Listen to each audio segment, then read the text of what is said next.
आदेशों के बावजूद निजी स्कूल संचालक 134A के तहत गरीब परिवार के बच्चों को पूरी संख्या में दाखिला नहीं दे रहे हैं, जिसके चलते रेवाड़ी में बच्चों ने सचिवालय पहुंचकर क्लास लगाई। धारा 134A के तहत नंबर आने पर भी निजी स्कूलों में दाखिला नहीं मिलने से परेशान रेवाड़ी के सैकड़ों बच्चों ने आज अनोखा प्रदर्शन करते हुए लघु सचिवालय में पहुंचकर अपनी कक्षाएं लगाई।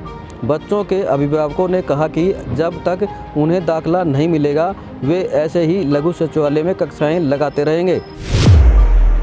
देखिएगा, नियम 134 है जो गरीब परिवारों के बच्चों के लिए निजी स्कूलों में नियम है, परंतु जो निजी स्कूल हैं वो इन बच्चों को दाखिला देने से मना कर रहे हैं। वो नहीं चाहते कि गरीब और अमीर के बच्चे एक साथ पढ़ें और ये बहाना बना रहे हैं कि हमें 7 साल से फीस रिफ्रेशमेंट नहीं मिला है, जो वो गलत है। सरकार अब भी कह रही है कि जो भी जिन स्कूलों का खर्चा है वो अपना हमें से आके ले, परंतु ये जानबूझ के एक मुद्दा बनाए रखना चाहते हैं और इन बच्चों को दाखिला नहीं दे रहे। मेरे बच्चे का सारा डॉक्यूमेंट्स ले रखा है स्कूल में, स्काई वर्ल्ड है, उसका जो है 70% आया है और पहले तो वो सब कुछ ले लिए 17 तारीख को, उन्हें फिर बोला तिथि कटवा के ले आओ स्कूल से। स्कूल वाले ने मना कर दी, ये बोले तिथि काट देंगे तो दोबारा नहीं लेंगे बच्चे को। सर, हमारे बच्चों का एडमिशन नहीं लिया जा रहा है। हम सोचते हैं कि हम गरीब हैं तो इसलिए हमारे बड़े स्कूलों में बच्चे पढ़ नहीं सकते, हमें एडमिशन चाहिए हमारे बच्चों का भी हक है कि हम अपने बच्चों को बड़े स्कूल में और अच्छे स्कूल में पढ़ाएं। देखिए, ये सरकार के नियमों के पालना न करना अच्छा नहीं होता है। मैं सभी हमारे जो प्राइवेट स्कूल एसोसिएशन हैं उनसे हाथ जोड़कर ये रिक्वेस्ट करता हूँ कि वो अपने निजी स्वार्थ से ऊपर उठकर देश के बारे में सोचें, समाज के बारे में सोचें, क्योंकि ये जो बच्चे हैं ये देश की पूंजी हैं, देश का भविष्य हैं। स्कूलों में दाखिला नहीं मिलने से परेशान शायद बच्चों का दुख सरकार भी नहीं समझ रही, जिसके चलते आए दिन कहीं ना कहीं प्रदर्शन देखने को मिल रहे हैं। टोहाना में आज 22 तारीख दिसंबर को प्राइवेट स्कूलों के खिलाफ अभिभावक इकट्ठे हुए और उनका ये कहना था कि निजी स्कूल उन्हें परेशान कर रहे हैं। वह 134A के तहत उनके बच्चों को दाखिला नहीं दिया जा रहा।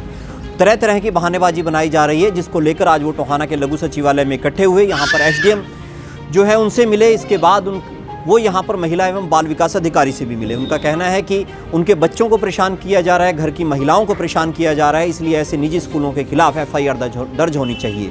इसको लेकर जब वो अधिकारियों से मिले तो उसके बाद अधिकारियों ने उन्हें आश्वासन दिया है कि हम इसका बैठकर कोई ना कोई समाधान निकालेंगे और इसलिए उनको अब 23 दिसंबर का एक बैठक का समय दिया गया है।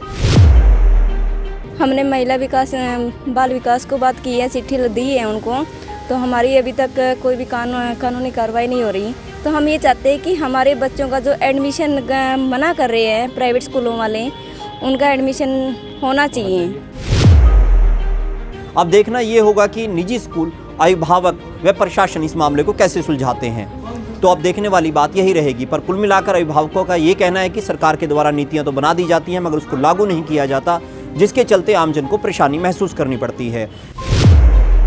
रायपुरानी क्षेत्र के गांव मोड़ी से लेकर प्यारेवाला तक सड़क का निर्माण कार्य किया जा रहा है, लेकिन निर्माण कार्य धीमी गति से चलने के कारण यह आम जनता के लिए मुसीबत बनता जा रहा है।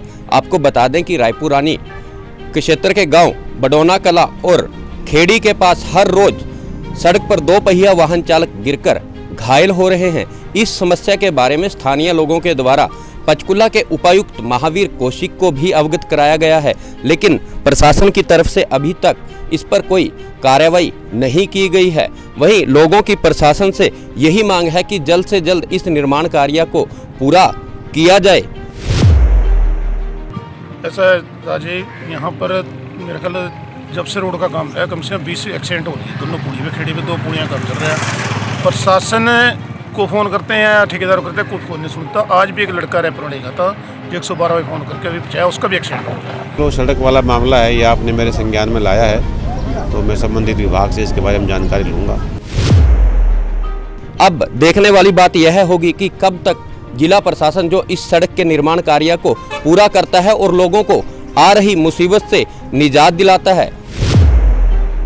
करनाल के स्वास्थ्य विभाग द्वारा यूपी में छापेमारी करके एक लिंग परीक्षण व लिंग जांच या अबॉर्शन का एक गिरोह काबू किया गया, जिससे 35,000 रुपये में एक लिंग परीक्षण करके अबॉर्शन किया जा रहा था। 3 लोगों को काबू किया गया। फिलहाल 35,000 रुपये बरामद कर लिए गए। वहीं स्वास्थ्य विभाग की जो डिप्टी CMO शीनू चौधरी, उनके द्वारा छापेमारी की गई टीम के द्वारा, और पूरे तीनों जो आरोपी हैं गिरफ्तार करने के बाद करनाल लाया गया और स्वास्थ्य विभाग द्वारा पुलिस में इसका मामला दर्ज कर लिया गया। 35,000 रुपये वसूली कर ली गया। अभी हमने नोट बरामद कर लिए हैं। 11,500 एक बंदे से मिले हैं और 2,500 दूसरे से मिल गए हैं। नोटों के नंबर मैच कर लिए हैं तो 14,000 हमारे रिकवर हुए हैं। फिलहाल गुप्त सूचना पर छापेमारी की गई, 3 लोगों को काबू कर लिया गया और करनाल के पुलिस में सिविल लाइन थाना में मामला दर्ज करके आगे की जांच शुरू कर दी गई है। बिजली निगमों के निजीकरण व अन्य मांगों को लेकर आज बिजली कर्मचारियों के द्वारा एससी कार्यालय के बाहर जमकर प्रदर्शन किया गया। यमुनानगर में प्रदर्शन करते हुए बिजली कर्मचारियों ने अपनी मांगों को पूरा करने की मांग के साथ ही बिजली संशोधन बिल 2021 वापस लेने, निगम के निजीकरण पर रोक लगाने, बिजली निगम में ठेकेदारों के माध्यम से कार्यरत कच्चे कर्मचारियों को सीधे निगमों में रोल पर रखने और पूरे प्रदेश में समान काम के लिए समान वेतन का उच्चतम न्यायालय का निर्णय लागू करने की मांग की। निष्ठावान नहीं होंगे, एकत्रित नहीं होंगे तो आप लोगों के साथ शोषण हो जाएगा। आपको पता है, अगर सारी यूनियनें यूपी में इकट्ठी ना होती तो आज बिजली बोर्ड यूपी का टोटल प्राइवेट हो चुका होता। क्यों रुका? संगठन की वजह से, इकट्ठे होने की वजह से, हड़ताल की वजह से। इस दौरान बिजली कर्मचारी नेताओं के द्वारा जम्मू कश्मीर व उत्तर प्रदेश की तरह एकजुट होने का आह्वान किया गया। फरीदाबाद के बल्लमगढ़ में चोरों ने 3 घरों का निशाना बना लिया। चोरी की घटना वहां लगे एक सीसीटीवी कैमरे में कैद हो गई। प्रदेश में चोरों का आतंक थमने का नाम नहीं ले रहा है। बल्लमगढ़ के आदर्श नगर में बेखौफ चोरों ने रात के अंधेरे में एक साथ 3 मकानों को अपना बनाया निशाना और चोरी की ये वारदात वहाँ लगे एक सीसीटीवी कैमरे में कैद हो गई, जिसके आधार पर लोगों ने एक आरोपी की पहचान कर ली और उसे पुलिस के हवाले कर दिया। फिलहाल पुलिस ने चोरों का हिरासत में लेकर कार्रवाई शुरू कर दी गई है।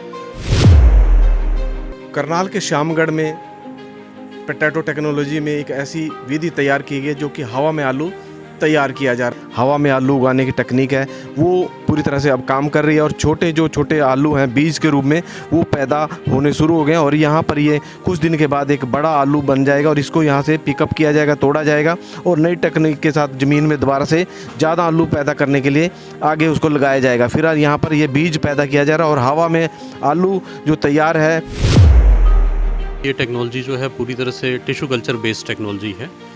टिश्यू कल्चर से जो प्लांट्स बनाए जाते हैं उन प्लांट्स को लाके हम यहाँ पे ट्रांसप्लांट करते हैं और फिर वो प्लांट्स जैसे जैसे बड़े होते हैं उनकी रूट्स डेवलप होती हैं, फिर वो ट्यूबराइजेशन होते हैं। और ये टेक्निक जो है देखा जाए तो इसमें आने वाले समय में अपार संभावनाएं हैं।